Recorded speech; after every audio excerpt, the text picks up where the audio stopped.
ಆತ್ಮೀಯ ಸ್ನೇಹಿತರೆ, ಸತ್ಯವೇದ ಅಧ್ಯಯನವು ನಿಮಗೆ ಸಂತೋಷವನ್ನು ನೀಡಿ ನಿಮ್ಮ ನಂಬಿಕೆಯನ್ನು ವೃದ್ಧಿಪಡಿಸುತ್ತಿದೆ ಎಂದು ನಾವು ನಂಬುತ್ತೇವೆ. ಆದಿಕಾಂಡ ಪುಸ್ತಕದ 34ನೇ ಅಧ್ಯಾಯದಲ್ಲಿ ಸಂಭವಿಸಿದ ಸಂಗತಿಗಳು ಯಾಕೋಬನ ಜೀವಿತದಲ್ಲಿ ಬದಲಾವಣೆ ತಂದವು. ಈಗ ಯಾಕೋಬನು ಬೇತೇಲಿಗೆ ಪ್ರಯಾಣಿಸುವಾಗ ತನ್ನ ಕುಟುಂಬದ ಆತ್ಮಿಕ ನಾಯಕತ್ವವನ್ನು ವಹಿಸಿಕೊಂಡದ್ದನ್ನು, ದೇವರು ಒಡಂಬಡಿಕೆಯನ್ನು ನವೀಕರಿಸಿದ್ದನ್ನು ತಿಳಿದುಕೊಳ್ಳೋಣ. ನಮ್ಮ ಅಧ್ಯಯನವನ್ನು ಪ್ರಾರಂಭಿಸೋಣ.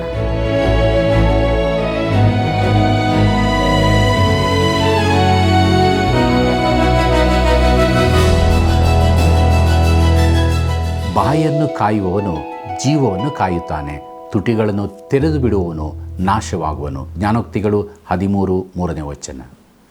ಆತ್ಮೀಯ ವೀಕ್ಷಕ ಬಾಂಧವರೇ, ನಿಮ್ಮೆಲ್ಲರನ್ನೂ ಇಂದಿನ ಸತ್ಯವೇದ ಅಧ್ಯಯನ ಕಾರ್ಯಕ್ರಮಕ್ಕೆ ಬಹು ಪ್ರೀತಿಯಿಂದ ಸ್ವಾಗತಿಸುತ್ತೇನೆ.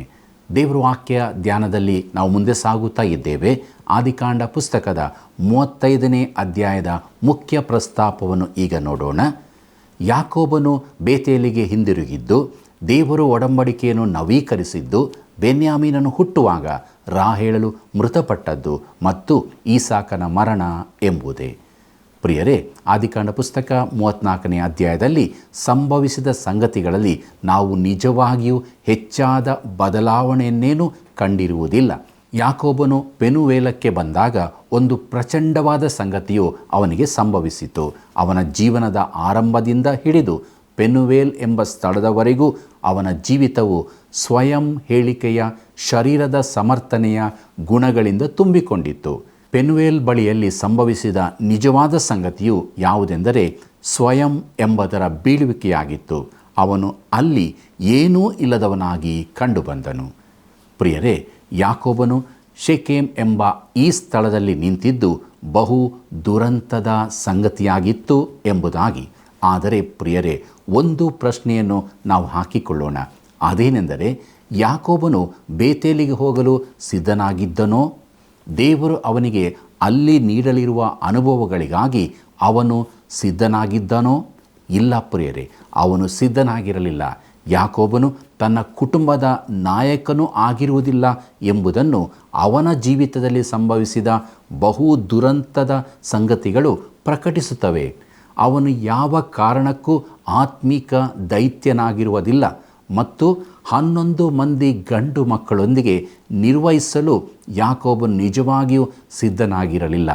ಶೆಕೆಮ್ ಪಟ್ಟಣದಲ್ಲಿ ಸಂಭವಿಸಿದ ಈ ದುರಂತದ ಘಟನೆಯ ನಂತರ ಯಾಕೋಬನು ತನ್ನ ಜೀವಿತದಲ್ಲಿ ದೇವರ ಹಸ್ತವನ್ನು ನೋಡಲು ಆರಂಭಿಸುತ್ತಾನೆ ಮತ್ತು ಬಹುಶಃ ಬಹು ಮುಂಚಿತವಾಗಿಯೇ ಮಾಡಬೇಕಾಗಿದ್ದ ತೀರ್ಮಾನವನ್ನು ಈಗ ಅವನು ಮಾಡುತ್ತಾ ಇದ್ದಾನೆ. ಅದೇನೆಂಬುದಾಗಿ ನಾವು ನೋಡೋಣ. ಯಾಕೋಬನು ಬೇತೇಲಿಗೆ ಹಿಂದಿರುಗುತ್ತಾನೆ ಎಂಬ ವಿಚಾರವನ್ನು ನೋಡಿರಿ. ಆದಿಕಾಂಡ ಪುಸ್ತಕ 35ನೇ ಅಧ್ಯಾಯ 1ನೇ ವಚನವನ್ನು ನನ್ನೊಂದಿಗೆ ಗಮನಿಸಿರಿ. ದೇವರು ಯಾಕೋಬನಿಗೆ, ನೀನು ಈ ಸ್ಥಳವನ್ನು ಬಿಟ್ಟು ಗಟ್ಟ ಹತ್ತಿ ಬೇತೇಲಿಗೆ ಹೋಗಿ ಅಲ್ಲೇ ವಾಸ ಮಾಡು.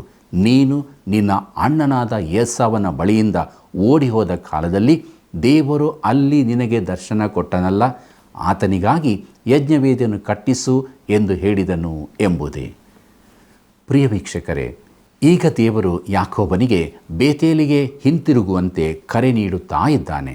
ಶೆಕೆಮಿನಲ್ಲಿ ನಡೆದಂಥ ದುಃಖದ ಅನುಭವದ ನಂತರ ಈಗ ಅವನು ಹೋಗಲು ಸಿದ್ಧನಾಗಿದ್ದಾನೆ. ಮುಂಚೆ ಅವನಿಗೆ ಇಲ್ಲಿಂದ ಹೊರಡಲು ನಂಬಿಕೆ ಇರಲಿಲ್ಲ. ಆದರೆ ಈಗ ಯಾಕೋಬನು ತನ್ನ ಕುಟುಂಬದಲ್ಲಿ ಆತ್ಮಿಕ ನಾಯಕತ್ವವನ್ನು ತೆಗೆದುಕೊಳ್ಳಲು ಆರಂಭಿಸುತ್ತಾ ಇದ್ದಾನೆ. ಆದಿಕಾಂಡ ಪುಸ್ತಕ 35ನೇ ಅಧ್ಯಾಯ 2ನೇ ವಚನವನ್ನು ಗಮನಿಸಿರಿ. ಆಗ ಯಾಕೋಬನು ತನ್ನ ಮನೆಯವರಿಗೂ ತನ್ನ ಸಂಗಡ ಇದ್ದವರೆಲ್ಲರಿಗೂ, ನಿಮ್ಮಲ್ಲಿರುವ ಅನ್ಯ ದೇವರುಗಳನ್ನು ತಳ್ಳಿಬಿಟ್ಟು ನಿಮ್ಮನ್ನು ಶುದ್ಧೀಕರಿಸಿಕೊಂಡು ಮಡಿ ವಸ್ತ್ರಗಳನ್ನು ಹಾಕಿಕೊಳ್ಳಿರಿ, ನಾವು ಬೇತೇಲಿಗೆ ಹೊರಟು ಹೋಗೋಣ ಎಂಬುದೇ. ಪ್ರಿಯ ವೀಕ್ಷಕರೇ, ಯಾಕೋಬನು ತನ್ನ ಕುಟುಂಬದ ಜನರಿಗೆ ಮಾಡಬೇಕಾದ ಹಲವಾರು ಸಂಗತಿಗಳನ್ನು ತಿಳಿಸುತ್ತಾ ಇದ್ದಾನೆ. ಮೊಟ್ಟ ಮೊದಲನೇದಾಗಿ ಅವರು ತಮ್ಮ ಮಧ್ಯದಲ್ಲಿರುವಂಥ ದೇವರು ಅಸಹ್ಯ ಪಡುವಂಥ ವಸ್ತುಗಳನ್ನು ತೆಗೆದುಹಾಕಬೇಕಾಗಿತ್ತು. ಇದರ ವಿಷಯದಲ್ಲಿ ನಮಗೆ ಆಘಾತವಾಗುತ್ತದಲ್ಲವೇ? ಯಾಕೋಬನು ತನ್ನ ಕುಟುಂಬ ಸಮೇತ ಲಾಬಾನನಿಂದ ಓಡಿ ಬಂದಿರುವ ಆ ಸಮಯವನ್ನು ಸುಮ್ಮನಿರಿಸಿಕೊಳ್ಳುವುದಾದರೆ ರಾಹೇಳಲು ಲಾಬಾನನಿಗೆ ಸಂಬಂಧಪಟ್ಟ ಕೆಲವು ವಸ್ತುಗಳನ್ನು ಕದ್ದುಕೊಂಡು ಬಂದಿದ್ದಳು ಮತ್ತು ಲಾಬಾನನು ಅವುಗಳನ್ನು ಹುಡುಕಿದಾಗ ರಾಹೇಳಲು ಸುಳ್ಳನ್ನು ಹೇಳುವುದರ ಮೂಲಕ ಅವುಗಳನ್ನು ತನ್ನ ಬಳಿ ಉಳಿಸಿಕೊಂಡಿದ್ದಳು. ಆದರೆ ಕದ್ದುಕೊಂಡಿದ್ದ ಆ ವಸ್ತುಗಳ ಕುರಿತು ಯಾಕೋಬನಿಗೆ ತಿಳಿದಿರಲಿಲ್ಲ. ಈಗ ಅವನು ತನ್ನ ಕುಟುಂಬದ ಆತ್ಮಿಕ ನಾಯಕತ್ವವನ್ನು ವಹಿಸಿಕೊಂಡು ದೇವರು ಅಸಹ್ಯಪಡುವ ವಸ್ತುಗಳಿಂದ ತಮ್ಮನ್ನು ದೂರವಿರಿಸಿಕೊಳ್ಳಬೇಕೆಂದು ಅವರಿಗೆ ಹೇಳುತ್ತಾ ಇದ್ದಾನೆ. ಪ್ರಿಯರೇ, ವಾರದಲ್ಲಿ 6 ದಿನ ಬೇರೆ ದೇವರುಗಳನ್ನು ಸೇವಿಸುವ ಮತ್ತು ಭಾನುವಾರ ದೇವರನ್ನು ಆರಾಧಿಸಲು ಪ್ರಯತ್ನಿಸುವ ಜನರು ಬಹಳಷ್ಟಿದ್ದಾರೆ. ಅನೇಕ ಮೂಲಭೂತ ನಂಬಿಕೆಯುಳ್ಳವರು ಸಹ ತಮ್ಮ ವಿಚಿತ್ರ ದೇವರುಗಳನ್ನು ಹೊಂದಿದ್ದಾರೆ ಮತ್ತು ನಂತರ ಅವರು ಭಾನುವಾರ ಸಭೆಯಲ್ಲಿ ಅವರ ಸೇವೆ ಏಕೆ ರೋಮಾಂಚಕ ಅನುಭವವಲ್ಲ ಎಂದು ಆಶ್ಚರ್ಯಪಡುತ್ತಾರೆ. ನನ್ನ ಸ್ನೇಹಿತರೆ, ನೀವು ನಿಮ್ಮ ವಿಚಿತ್ರ ದೇವರುಗಳನ್ನು ದೂರವಿಡಬೇಕಾಗುತ್ತದೆ. ನಿಮ್ಮದು ಏನೆಂದು ನನಗೆ ತಿಳಿದಿಲ್ಲ. ಒಂದು ವೇಳೆ ಅದು ದುರಾಶೆಯಾಗಿರಬಹುದು, ಇತರ ವಿಷಯಗಳು ಆಗಿರಬಹುದು. ತನಗೆ ಸಿಗುವ ಪ್ರತಿಯೊಂದು ರೂಪಾಯಿಯ ಹಿಂದೆ ಬೀಳುವ ಅನೇಕ ಒಳ್ಳೆಯ ಮೂಲಭೂತ ಉದ್ಯಮಿಗಳೂ ಇದ್ದಾರೆ. ಅವರು ಭಾನುವಾರ ದೇವರ ಸೇವೆಗಿಂತ ಹಣವನ್ನು ಪಡೆಯಲು ಹೆಚ್ಚಿನ ಆಸಕ್ತಿ ವಹಿಸುತ್ತಾರೆ. ತದನಂತರ ಅವರು ತಮ್ಮ ಆಧ್ಯಾತ್ಮಿಕ ಜೀವನದಲ್ಲಿ ಏನು ತಪ್ಪಾಗಿದೆ ಎಂದು ಆಶ್ಚರ್ಯಪಡುತ್ತಾರೆ. ಪ್ರಿಯರೇ, ನೀವು ಆರಂಭದಲ್ಲಿ ದೇವರನ್ನು ಭೇಟಿಯಾದ ಬೇತೇಲಿಗೆ ಹಿಂದಿರುಗಬೇಕು ಮತ್ತು ತಪ್ಪುಗಳನ್ನು ದೂರವಿಡಬೇಕು.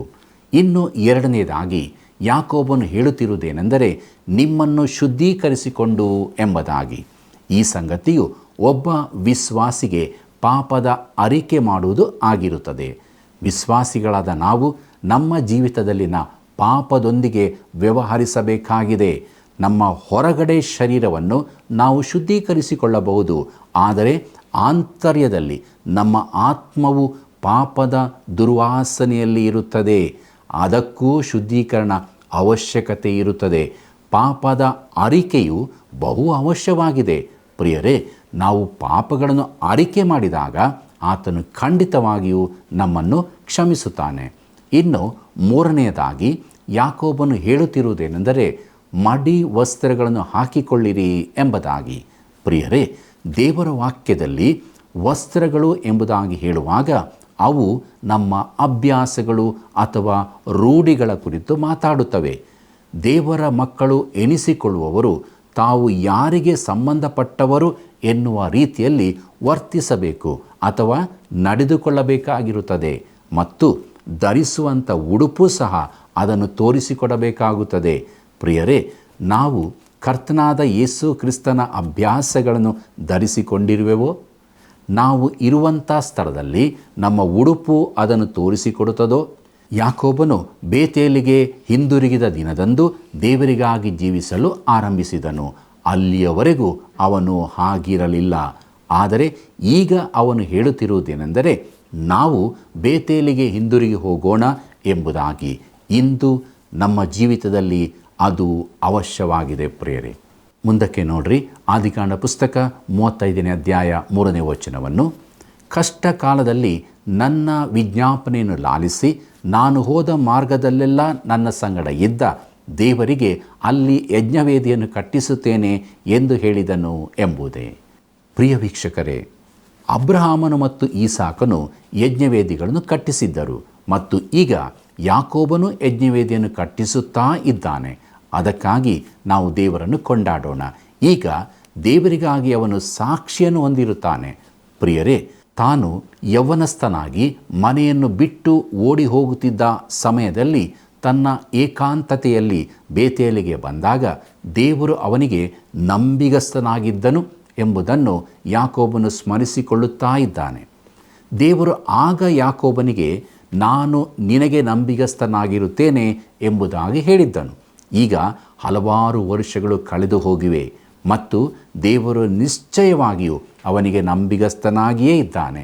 ಪ್ರಿಯರೇ, ದೇವರು ಯಾಕೋಬನಿಗೆ ನೀನು ಬೇತೇಲಿಗೆ ಹಿಂದಿರುಗಿ ಹೋಗು, ನೀನು ಎಲ್ಲಿಂದ ಆರಂಭಿಸಿದ್ದೀಯೋ ಅಲ್ಲಿಗೆ ಹೋಗಬೇಕು, ಅಲ್ಲಿ ಪುನಃ ಆರಂಭಿಸಬೇಕು ಎಂಬುದಾಗಿ ಹೇಳುತ್ತಾ ಇದ್ದಾನೆ. ಹೌದು ಪ್ರಿಯರೇ, ನಾವು ಎಲ್ಲಿ ಬಿದ್ದಿದ್ದೇವೋ ಅಲ್ಲಿಂದಲೇ ಎದ್ದು ಬರಬೇಕು. ಇದು ದೇವರ ಆಲೋಚನೆ ಆಗಿರುತ್ತದೆ.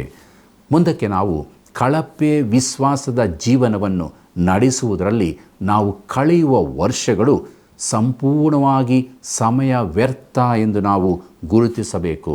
ಆದಿಕಾಂಡ ಪುಸ್ತಕ 35ನೇ ಅಧ್ಯಾಯ 4ನೇ ವಚನವನ್ನು ಗಮನಿಸಿರಿ.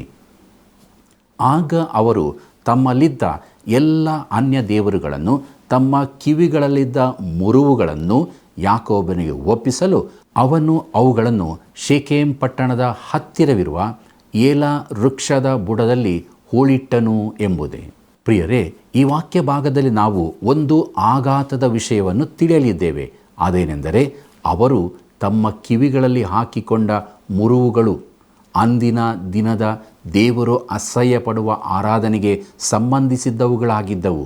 ಅವುಗಳ ವಿಷಯದಲ್ಲಿ ದೇವರ ವಾಕ್ಯದಲ್ಲಿ ಹೆಚ್ಚು ಬರೆಯಲ್ಪಟ್ಟಿರುವುದನ್ನು ನಾವು ನೋಡುತ್ತೇವೆ. ಯಾಕೋಬನು ಅವುಗಳನ್ನು ಶೆಕೆಮ್ ಪಟ್ಟಣದ ಹತ್ತಿರವಿರುವ ಏಲ ವೃಕ್ಷದ ಬುಡದಲ್ಲಿ ಹೂಳಿಟ್ಟನು ಎಂಬುದಾಗಿ ನೋಡಿಕೊಂಡಿದ್ದೇವೆ. ಹೌದು, ಯಾಕೋಬನು ಅವುಗಳನ್ನು ದೂರ ಮಾಡಿದನು. ಅವುಗಳು ಕೂಡಿಸಿಡಲ್ಪಟ್ಟಿರುವುದಿಲ್ಲ, ಆದರೆ ಹೂಣಿಡಲ್ಪಟ್ಟಿರುವವು. ಮುಂದಕ್ಕೆ ನೋಡ್ರಿ, ಆದಿಕಾಂಡ ಪುಸ್ತಕ 35ನೇ ಅಧ್ಯಾಯ 5 ಮತ್ತು 6ನೇ ವಚನವನ್ನು. ಆಮೇಲೆ ಅವರು ಪ್ರಯಾಣ ಮಾಡುತ್ತಿರುವಾಗ ದೇವರು ಹುಟ್ಟಿಸಿದ ಭಯವು ಸುತ್ತಮುತ್ತಣ ಊರುಗಳಲ್ಲಿ ಇದ್ದದರಿಂದ ಆ ಊರುಗಳವರು ಯಾಕೋಬನ ಮಕ್ಕಳನ್ನು ಹಿಂದಟ್ಟಿ ಬರಲಿಲ್ಲ. ಯಾಕೋಬನು ಅವನ ಸಂಗಡ ಇದ್ದ ಜನರೆಲ್ಲರೂ ಕಾನಾನ್ ದೇಶದಲ್ಲಿರುವ ಬೇತೇಲೆಂಬ ಲೂಜಿಗೆ ಮುಟ್ಟಿದರು ಎಂಬುದೇ.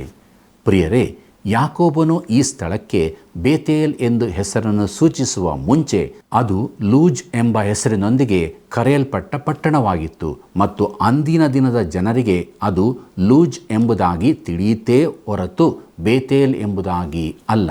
ಪ್ರಿಯರೇ, ಇನ್ನೊಂದು ಶ್ರೇಷ್ಠವಾದ ಸಂಗತಿ ಎಂದರೆ ಸುತ್ತಮುತ್ತಣ ಊರುಗಳ ಜನರಲ್ಲಿ ದೇವರು ಭಯವನ್ನು ಹುಟ್ಟಿಸಿದನು. ಇದು ಎಂಥ ಉತ್ತೇಜನಕರ ಮಾತಾಗಿದೆಯಲ್ಲವೇ? ಇಂದು ದೇವರು ನಮ್ಮ ವಿಷಯದಲ್ಲಿಯೂ ಈ ರೀತಿ ಮಾಡಲು ಶಕ್ತನಾಗಿದ್ದಾನೆ. ಮುಂದಕ್ಕೆ ನೋಡೋಣ. ಆದಿಕಾಂಡ ಪುಸ್ತಕ 35ನೇ ಅಧ್ಯಾಯ 7ನೇ ವಚನವನ್ನು. ಅವನು ತನ್ನ ಅಣ್ಣನ ಬಳಿಯಿಂದ ಓಡಿ ಹೋಗಲು ದೇವರು ಅಲ್ಲೇ ಅವನಿಗೆ ಪ್ರತ್ಯಕ್ಷನಾದದರಿಂದ ಅವನು ಅಲ್ಲಿ ಯಜ್ಞವೇದಿಯನ್ನು ಕಟ್ಟಿಸಿ ಆ ಸ್ಥಳಕ್ಕೆ ಏಲ್ ಬೆತೇಲ್ ಎಂದು ಹೆಸರಿಟ್ಟನು ಎಂಬುದೇ. ಪ್ರಿಯರೇ, ಮುಂಚೆ ಯಾಕೋಬನು ತನ್ನ ಮನೆಯನ್ನು ಬಿಟ್ಟು ಓಡಿ ಹೋಗುತ್ತಿರುವಾಗ ಈ ಸ್ಥಳಕ್ಕೆ ಬೇತೇಲ್ ಎಂಬುದಾಗಿ ಹೆಸರಿಟ್ಟಿದ್ದನು, ಅಂದರೆ ದೇವರ ಮನೆ ಎಂದರ್ಥ. ಈಗ ಅವನು ಇದೇ ಸ್ಥಳಕ್ಕೆ ಏಲ್ ಬೆತೇಲ್ ಎಂಬುದಾಗಿ ಕರೆಯುತ್ತಾ ಇದ್ದಾನೆ. ಇದರ ಅರ್ಥವು ದೇವರ ಮನೆಯ ದೇವರು ಎಂಬುದಾಗಿ ಇರುತ್ತದೆ. ಈ ಸಂಗತಿಯು ಯಾಕೋಬನ ಜೀವಿತದಲ್ಲಿನ ಆತ್ಮೀಕ ಬೆಳವಣಿಗೆಯನ್ನು ಪ್ರಕಟಿಸುವಂಥದ್ದಾಗಿರುತ್ತದೆ. ಮುಂದಕ್ಕೆ ನೋಡಿರಿ, ಆದಿಕಾಂಡ ಪುಸ್ತಕ 35ನೇ ಅಧ್ಯಾಯ 8ನೇ ವಚನವನ್ನು. ಅಲ್ಲಿ ರೆಬೆಕ್ಕಳ ದಾದಿಯಾದ ದೆಬೋರಳು ಸತ್ತು ಹೋಗಲು ಅವರು ಆಕೆಗೆ ಬೇತೇಲಿನ ತಗ್ಗಿನಲ್ಲಿರುವ ಅಲ್ಲೋನ್ ಮರದ ಬುಡದಲ್ಲಿ ಸಮಾಧಿ ಮಾಡಿ ಅದಕ್ಕೆ ಅಲ್ಲೋನ್ ಬಾಕೂತ್ ಎಂದು ಹೆಸರಿಟ್ಟರು ಎಂಬುದೇ. ಪ್ರಿಯ ವೀಕ್ಷಕರೇ, ಇಲ್ಲಿ ಇದ್ದಕ್ಕಿದ್ದಂತೆ ಒಂದು ಹೊಸ ಹೆಸರನ್ನು ನೋಡುತ್ತಾ ಇದ್ದೇವಲ್ಲವೇ?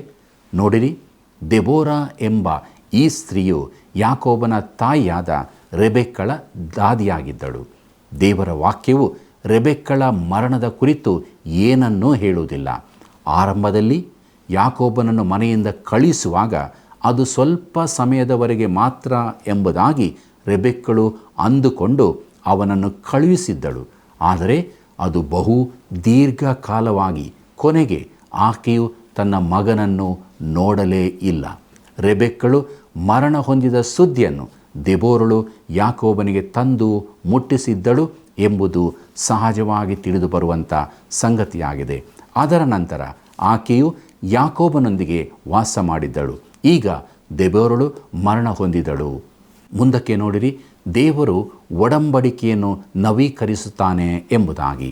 ಆದಿಕಾಂಡ ಪುಸ್ತಕ 35ನೇ ಅಧ್ಯಾಯ 9ನೇ ವಚನವನ್ನು ಗಮನಿಸಿರಿ. ಯಾಕೋಬನು ಪದ್ದಾನ್ ಆರಾಮಿನಿಂದ ಬಂದಾಗ ದೇವರು ತಿರುಗಿ ಅವನಿಗೆ ದರ್ಶನ ಕೊಟ್ಟು ಅವನನ್ನು ಆಶೀರ್ವದಿಸಿದನು ಎಂಬುದೇ. ಪ್ರಿಯರೇ, ದೇವರು ಕಳೆದ ಈ ಎಲ್ಲ ವರ್ಷಗಳಲ್ಲಿ ಯಾಕೋಬನೊಂದಿಗೆ ವ್ಯವಹರಿಸಲು ಪ್ರಯತ್ನಿಸಿದ್ದನು. ಅವನು ಇನ್ನೂ ಯವನಸ್ಥನಾಗಿರುವಾಗ ಅವನನ್ನು ಎಲ್ಲಿ ಸಂಧಿಸಿದ್ದನೋ ಅಲ್ಲಿಯೇ ನಿಖರವಾಗಿ ಅವನನ್ನು ಈಗ ಹಿಡಿಯುತ್ತಾ ಇದ್ದಾನೆ. ಯಾಕೋಬನು ಲಾಬಾನನೊಂದಿಗೆ ಕಳೆದ ಹಲವಾರು ವರ್ಷಗಳು ಅವು ವ್ಯರ್ಥವಾಗಿ ಹೋದ ವರ್ಷಗಳಾಗಿದ್ದವು. ಆದಿಕಾಂಡ ಪುಸ್ತಕ 35ನೇ ಅಧ್ಯಾಯ 10 ಮತ್ತು 11ನೇ ವಚನವನ್ನು ನನ್ನೊಂದಿಗೆ ಗಮನಿಸಿರಿ. ದೇವರು ಅವನಿಗೆ, ನಿನ್ನ ಹೆಸರು ಯಾಕೋಬನಲ್ಲವೇ? ಇನ್ನು ಮೇಲೆ ನೀನು ಯಾಕೋಬನೆನಿಸಿಕೊಳ್ಳದೆ ಇಸ್ರಾಯೇಲೆನಿಸಿಕೊಳ್ಳಬೇಕು ಎಂದು ಹೇಳಿ ಅವನಿಗೆ ಇಸ್ರಾಯೇಲ ಎಂದು ಹೆಸರಿಟ್ಟನು. ಇದಲ್ಲದೆ ನಾನು ಸರ್ವಶಕ್ತನಾದ ದೇವರು, ನೀನು ಬಹು ಸಂತಾನವುಳ್ಳವನಾಗಿ ಹೆಚ್ಚು, ನಿನ್ನಿಂದ ಜನಾಂಗಗಳುಂಟಾಗುವವು, ಅನೇಕ ಜನಾಂಗಗಳು ಅರಸರು ನಿನ್ನಿಂದ ಹುಟ್ಟುವರು ಎಂಬುದೇ. ಪ್ರಿಯರೇ, ದೇವರು ಯಾಕೋಬನೊಂದಿಗೆ ಮಾತನಾಡಿದಂಥದ್ದನ್ನು ನಾವು ನೋಡುತ್ತೇವೆ. ದೇವರು ಅವನಿಗೆ ನಾನು ಸರ್ವಶಕ್ತನಾದ ದೇವರು ಎಂಬುದಾಗಿ ಹೇಳುತ್ತಾ ಇದ್ದಾನೆ. ದೇವರು ಅಬ್ರಹಾಮನಿಗೆ ಇದೇ ಸಂಗತಿಯನ್ನು ಹೇಳಿರುವಂಥದ್ದನ್ನು ನಾವು ಸ್ಮರಿಸಿಕೊಳ್ಳಬಹುದು. ಮುಂದಕ್ಕೆ ನೋಡೋಣ. ಆದಿಕಾಂಡ ಪುಸ್ತಕ 35ನೇ ಅಧ್ಯಾಯ 12ನೇ ವಚನವನ್ನು, ನಾನು ಅಬ್ರಹಾಂ ಇಸಾಕರಿಗೆ ವಾಗ್ದಾನ ಮಾಡಿದ ದೇಶವನ್ನು ನಿನಗೂ ನಿನ್ನ ತರುವಾಯ ಬರುವ ನಿನ್ನ ಸಂತತಿಗೂ ಕೊಡುವೆನು ಎಂದು ಹೇಳಿ ಎಂಬುದೇ. ನೋಡಿರಿ ಪ್ರಿಯರೇ, ದೇವರು ವಾಗ್ದಾನವಾಗಿ ನೀಡಿರುವಂಥ ಆ ದೇಶವನ್ನು ಆತನು ಬಹು ಮುಖ್ಯವಾದ ಸ್ವಾಸ್ಥ್ಯವೆಂದು ಪರಿಗಣಿಸುತ್ತಾ ಇದ್ದಾನೆ. ಈಗ ಆ ದೇಶದ ಕುರಿತು ವಾಗ್ದಾನ ಮಾಡುತ್ತಿರುವುದು ಇದು 3ನೆಯ ಸಾರಿ ಆಗಿರುತ್ತದೆ. ಮೊದಲನೇದಾಗಿ ಅಬ್ರಹಾಮನಿಗೆ, ಅದರ ನಂತರ ಈಸಾಕನಿಗೆ, ಈಗ ಯಾಕೋಬನಿಗೆ ಆತನು ವಾಗ್ದಾನ ಮಾಡುತ್ತಾ ಇದ್ದಾನೆ. ಆತನು ಪ್ರತಿಯೊಬ್ಬರಿಗೂ 2 ರಿಂದ 3 ಸಾರಿ ಹೇಳಬೇಕಾಗಿತ್ತು. ವಾಸ್ತವಿಕವಾಗಿ ಅಬ್ರಹಾಮನಿಗೆ ಆತನು ಅನೇಕ ಸಾರಿ ಇದನ್ನು ಹೇಳಿದನು. ಪ್ರಿಯರೇ, ಆದಿಕಾಂಡ ಪುಸ್ತಕ 35ನೇ ಅಧ್ಯಾಯ 13ನೇ ವಚನದಿಂದ 15ನೇ ವಚನದವರೆಗೆ ನಾವು ನೋಡುವಾಗ ಮೊಟ್ಟ ಮೊದಲನೆಯ ಸಾರಿ ಪಾನಕಾಭಿಷೇಕ ಎಂಬುದಾಗಿ ನಾವು ನೋಡಿಕೊಳ್ಳುತ್ತೇವೆ. ಯಾಜಕಾಂಡ ಪುಸ್ತಕದಲ್ಲಿ 5 ವಿಧವಾದ ಯಜ್ಞಗಳ ಕುರಿತು ಕೊಡಲ್ಪಟ್ಟಿರುತ್ತದೆ. ಆದರೆ ಪಾನಕಾಭಿಷೇಕವು ಅದರಲ್ಲಿ ಇರುವುದಿಲ್ಲ. ಆದರೆ ಅದು ಇಲ್ಲಿ ಉಲ್ಲೇಖಿಸಲ್ಪಟ್ಟಿರುತ್ತದೆ. ಆದ್ದರಿಂದ ಹಳೆಯ ಯಜ್ಞಗಳಲ್ಲಿ ಇದು ಕೂಡ ಒಂದಾಗಿರುತ್ತದೆ ಎಂಬುದು ಸ್ಪಷ್ಟವಾಗಿ ಕಂಡುಬರುತ್ತದೆ. ಮತ್ತು ಪ್ರಿಯರೇ, ಇಂದು ಒಬ್ಬ ವಿಶ್ವಾಸಿಗೆ ಇದು ಅದ್ಭುತವಾದ ಅರ್ಥವನ್ನು ಹೊಂದಿರುತ್ತದೆ. ಈ ಪಾನಕಾಭಿಷೇಕವು ಇತರ ಯಜ್ಞಗಳ ಮೇಲೆ ಹೊಯ್ಯಲ್ಪಡುತ್ತಿತ್ತು ಮತ್ತು ಅದು ಸುಮ್ಮನೆ ಆವಿಯಾಗಿ ಹೊರಟು ಹೋಗುತ್ತಿತ್ತು. ಪೌಲನು ಸಹ ತನ್ನ ಜೀವಿತವು ಪಾನಕಾಭಿಷೇಕದ ಹಾಗೆ ಒಯ್ಯಲ್ಪಡಬೇಕು ಎಂಬ ಬಯಕೆಯನ್ನು ಹೊಂದಿರುವುದನ್ನು ಫಿಲಿಪ್ಪಿಯವರಿಗೆ ಬರೆದ ಪತ್ರಿಕೆಯಲ್ಲಿ ಹೇಳುತ್ತಾ ಇದ್ದಾನೆ. ಪ್ರಿಯರೇ, ಮುಂದಕ್ಕೆ ನಾವು ಬೆನ್ಯಾಮೀನನು ಹುಟ್ಟುವಾಗ ರಾಹೇಲಳು ಮೃತಪಟ್ಟದ್ದು ಎಂಬ ವಿಚಾರವನ್ನು ನೋಡೋಣ. ಆದಿಕಾಂಡ ಪುಸ್ತಕ 35ನೇ ಅಧ್ಯಾಯ 16ನೇ ವಚನವನ್ನು ಗಮನಿಸಿರಿ. ಅವರು ಬೇತೇಲಿನಿಂದ ಪ್ರಯಾಣ ಮಾಡುತ್ತಿರಲು ಎಫ್ರಾತೂರಿಗೆ ಸೇರುವುದಕ್ಕೆ ಇನ್ನೂ ಸ್ವಲ್ಪ ದೂರವಿದ್ದಾಗ ರಾಹೇಲಳಿಗೆ ಹೆರಿಗೆಯ ಕಾಲ ಬಂತು ಎಂಬುದೇ. ಪ್ರಿಯರೇ, ಈಗಾಗಲೇ ನಾವು ತಿಳಿದುಕೊಂಡ ಹಾಗೆ ರಾಹೇಲಳು ಯೋಸೇಫನೆಂಬ ಒಬ್ಬ ಮಗನನ್ನು ಹೊಂದಿರುತ್ತಾಳೆ. ಆದರೆ ಈಗ ಆಕೆಯು 2ನೆಯ ಮಗನನ್ನು ಹೆರಳಿದ್ದಾಳೆ. ಆದಿಕಾಂಡ ಪುಸ್ತಕ 35ನೇ ಅಧ್ಯಾಯ 17 ಮತ್ತು 18ನೇ ವಚನವನ್ನು ಗಮನಿಸಿರಿ. ಆಕೆ ಹೆರಿಗೆಯ ಬೇನೆಯಿಂದ ಬಹು ಕಷ್ಟಪಡುತ್ತಿರುವಾಗ ಸೂಲಗಿತ್ತಿಯು ಆಕೆಗೆ, ಅಂಜಬೇಡ, ಇನ್ನೊಂದು ಗಂಡು ಮಗು ಹುಟ್ಟುವುದಲ್ಲ ಎಂದು ಹೇಳಿದಳು. ಆದರೆ ರಾಹೇಲಳು ಸತ್ತು ಹೋದಳು. ಪ್ರಾಣ ಹೋಗುತ್ತಿರುವಾಗ ಆಕೆಯು ಆ ಮಗುವಿಗೆ ಬೆನೋನಿ ಎಂದು ಹೆಸರಿಟ್ಟಳು. ಆದರೆ ಅದರ ತಂದೆಯು ಅದಕ್ಕೆ ಬೆನ್ಯಾಮೀನ್ ಎಂದು ಹೆಸರಿಟ್ಟನು.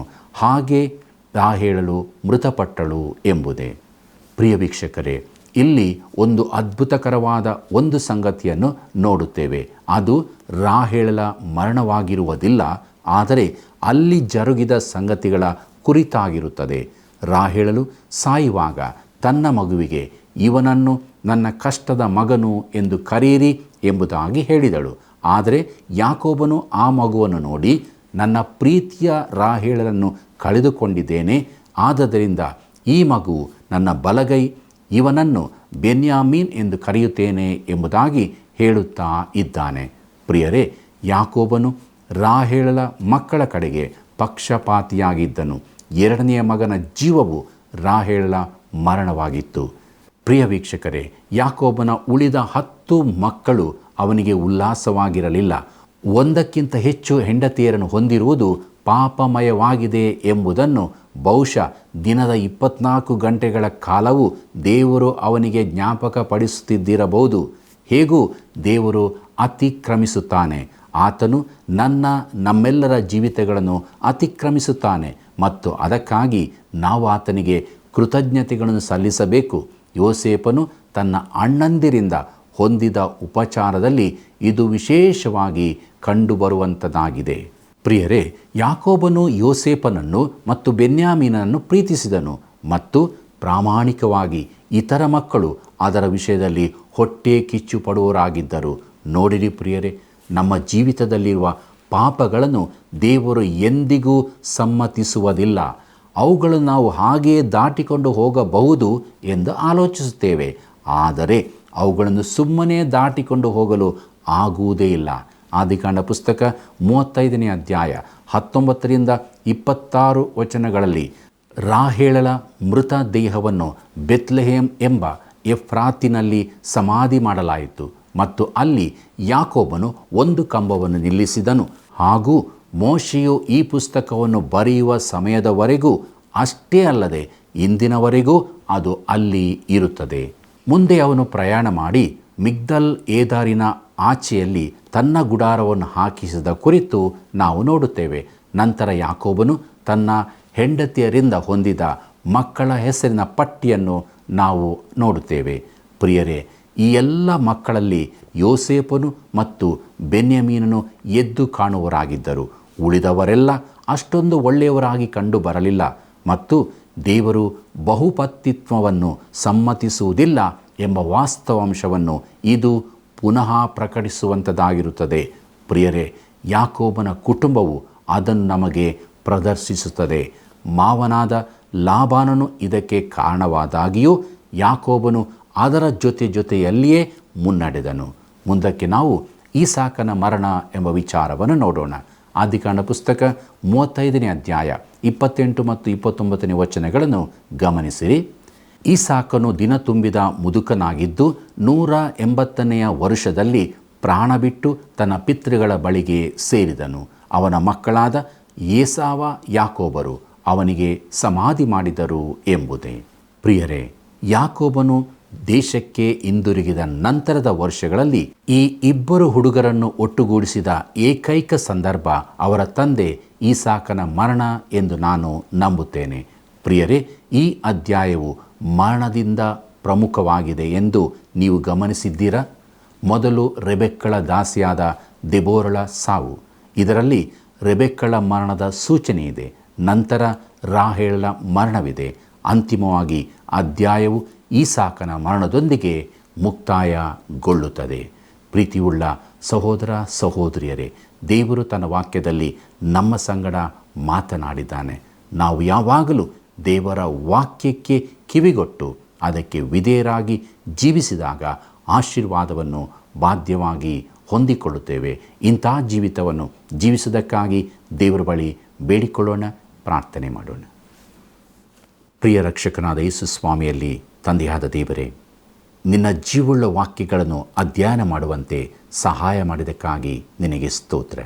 ಯಾಕೋಬನ ಜೀವಿತದ ಮೂಲಕವಾಗಿ ನಾವು ತಿಳಿದುಕೊಂಡಂಥ ಅನೇಕ ಸಂಗತಿಗಳಿಗಾಗಿ ನಿನಗೆ ಸ್ತೋತ್ರ ಹೇಳುತ್ತೇವೆ. ನಮ್ಮ ಜೀವಿತದಲ್ಲಿ ಯಾವಾಗಲೂ ನಿನಗೆ ವಿಧೇಯರಾಗಿ ನಿನ್ನನ್ನೇ ಪ್ರೀತಿಸುತ್ತಾ ನಂಬಿಗಸ್ತರಾಗಿ ಮುನ್ನಡೆಯುವುದಕ್ಕೆ ಸಹಾಯ ಮಾಡು. ನಮ್ಮೆಲ್ಲ ವೀಕ್ಷಕ ಬಾಂಧವರನ್ನು ಹೆಸರಾಗಿ ಆಶೀರ್ವದಿಸು. ಅವರು ಇರುವಂಥ ಸ್ಥಳದಲ್ಲಿ ಅವರು ನಿನ್ನ ಬಳಿ ಬೇಡುವಾಗ, ಪ್ರಾರ್ಥಿಸುವಾಗ ಅವರ ಪ್ರಾರ್ಥನೆಗಳನ್ನು ಆಲಿಸಿ ಸದುತ್ತರವನ್ನು ಕೊಟ್ಟು ನೀತಿಯ ಮಾರ್ಗದಲ್ಲಿ ಮುನ್ನಡೆಸು. ಯೇಸುವಿನ ನಾಮದಲ್ಲಿ ಬೇಡಿದ್ದೇವೆ ತಂದೆ, ಆಮೆನ್.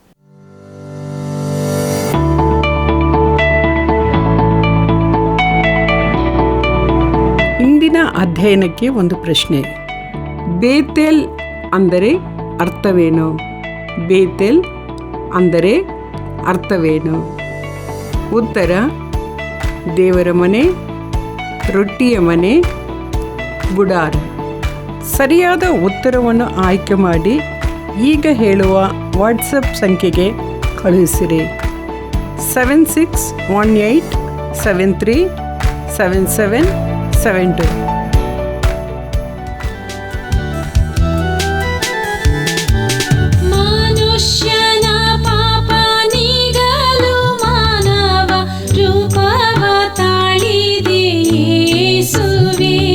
ಈ ವೇದನೆ ನಿನಗೆ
ಪ್ರಿಯರೇ, ಇಂದಿನ ಅಧ್ಯಯನದಲ್ಲಿ ಯಾಕೋಬನು ತನ್ನ ಕುಟುಂಬದ ಆತ್ಮೀಕ ನಾಯಕತ್ವವನ್ನು ವಹಿಸಿಕೊಂಡು ದೇವರು ಅಸಹ್ಯ ಪಡುವ ವಸ್ತುಗಳನ್ನು ತೆಗೆದುಹಾಕಲು, ತಮ್ಮನ್ನು ಶುದ್ಧೀಕರಿಸಿಕೊಳ್ಳಲು ಹಾಗೂ ಮಡಿ ವಸ್ತ್ರಗಳನ್ನು ಧರಿಸಿಕೊಳ್ಳಲು ತನ್ನ ಜನರಿಗೆ ತಿಳಿಸಿ ಅವರನ್ನು ಸಿದ್ಧಗೊಳಿಸಿ ಬೇತೇಲಿಗೆ ಬರುವುದನ್ನು ಕಂಡೆವು.